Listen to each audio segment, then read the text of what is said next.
तो hello friends, नमस्कार। आप सभी का बहुत बहुत स्वागत करता हूं अपने यूट्यूब चैनल में। तो दोस्तों, अगर आप एक रैपिडो कैप्टन हो, है ना, तो भाई आपको बहुत ही सावधानी के साथ काम करना चाहिए, क्योंकि भाई आईडी सस्पेंड होने का जो खतरा है ना, वो हमेशा मंडराते रहता है भाई, है ना। आपकी आईडी सस्पेंड भी हो सकती है और या फिर टर्मिनेट भी हो सकती है। आपको बहुत ही सावधानी के साथ काम करना चाहिए और कस्टमर से किसी भी किस्म का एक्स्ट्रा कैश नहीं मांगना चाहिए, है ना। एक्स्ट्रा कैश के मामले में मैंने देखा है कि बहुत से रैपिडो कैप्टन की जो आईडी है वो सस्पेंड हो गई है, टर्मिनेट हो गई है, 1 साल के लिए हो गई है, 2 साल के लिए भी टर्मिनेट हो गई है, और कई लोगों की जो रैपिडो कैप्टन आईडी है वो परमानेंटली टर्मिनेट हो गई है ना। तो भाई कस्टमर से एक्स्ट्रा कैश नहीं लेना चाहिए। लेकिन कई बार क्या होता है दोस्तों, निर्दोष होते हुए भी आपकी आईडी सस्पेंड हो जाती है कई बार, है ना, बिना किसी गलती के, या फिर मतलब समझ लो ना, बिना किसी गलती की से भी कई बार आईडी सस्पेंड हो जाती है ना। कस्टमर कई बार झूठ मूठ का कंप्लेन कर देता है या फिर, है ना, तो आप आईडी सस्पेंड हो जाती है, आईडी टर्मिनेट हो जाती है ना। तो भाई ऐसी सिचुएशन में आपको क्या करना चाहिए? तो अब देखो, अब आपकी आईडी तो सस्पेंड हो गई है ना, आपकी आईडी है वो सस्पेंड हो गई है। अब वो चाहे 1 हफ्ते के लिए सस्पेंड हुई हो, चाहे 1 साल के लिए हुई हो, सस्पेंड हो गई है ना।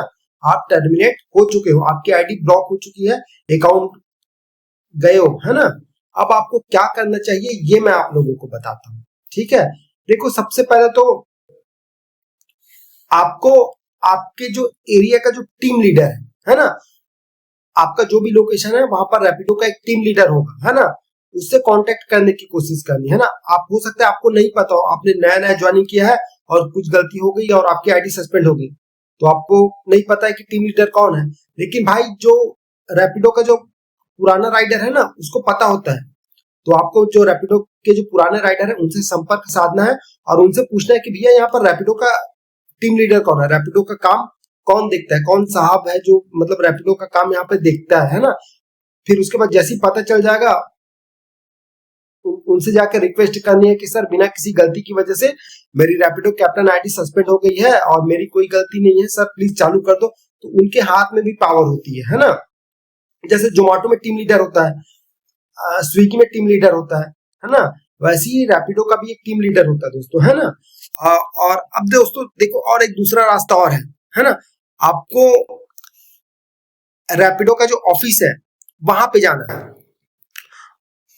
आपके आसपास रैपिडो का ऑफिस होगा, और अगर रैपिडो का ऑफिस नहीं है तो दूर में होगा, लेकिन ऑफिस होता जरूर है रैपिडो का, है ना। तो मैंने पता किया था कि हमारे भिलाई में रैपिडो का ऑफिस नहीं है, लेकिन रायपुर में है, रायपुर में रैपिडो का ऑफिस है ना। तो हो सकता है कि आपके आसपास ना हो, लेकिन थोड़ा दूर में हो। भाई अब आईडी तो चालू करवाना पड़ेगा ना। तो आईडी सस्पेंड हो गई है, टर्मिनेट हो गए हो, ब्लॉक हो गए हो, तो भाई चालू तो करना ही है ना, काम तो करना ही है। तो भाई आपको रैपिडो के ऑफिस में विजिट करना है और वहां पर जो भी मतलब साहब लोग बैठते हैं उनसे रिक्वेस्ट करनी है कि सर, बिना किसी गलती की वजह से, मेरी कोई गलती नहीं है, बिना किसी गलती की वजह से मेरी आईडी सस्पेंड हो गई है, प्लीज इसे चालू कर दीजिए। तो एक दूसरा रास्ता ये है ना। और एक तीसरा रास्ता और है, कस्टमर केयर में कॉल करने का, है ना। कस्टमर केयर में भी आप कॉल कर सकते हो, और कस्टमर केयर में जो हेल्प सेक्शन रहता है ना रैपिडो में, तो वहां पर कस्टमर केयर में को कॉल करने का एक ऑप्शन आता है, और उनको बता सकते हो कि बिना किसी गलती की वजह से, मेरी कोई गलती नहीं है, आप लोगों ने सस्पेंड कर दिया, मैं क्या करूंगा, मैं गरीब आदमी, मेरी आईडी आप लोगों ने सस्पेंड कर दिया, तो प्लीज इसे चालू कर दीजिए, प्लीज मेरी जो आईडी है उसे एक्टिवेट कर दीजिए, मेरी कोई गलती नहीं है। तो आप जो भी बात है वो बताओगे, है ना, तो वहां से भी चालू हो सकता है। तो दोस्तों, ये 3 तरीके हैं। तो उम्मीद करता हूँ कि वीडियो पसंद आया होगा। वीडियो पसंद आया है तो वीडियो को लाइक कर देना, चैनल को सब्सक्राइब करना। मिलते हैं किसी नेक्स्ट वीडियो में। और अगर इसके अलावा और कोई और तरीका आप जानते हो आईडी चालू करवाने का, तो वीडियो के कमेंट बॉक्स में जरूर बताना। मिलते हैं किसी नेक्स्ट वीडियो में।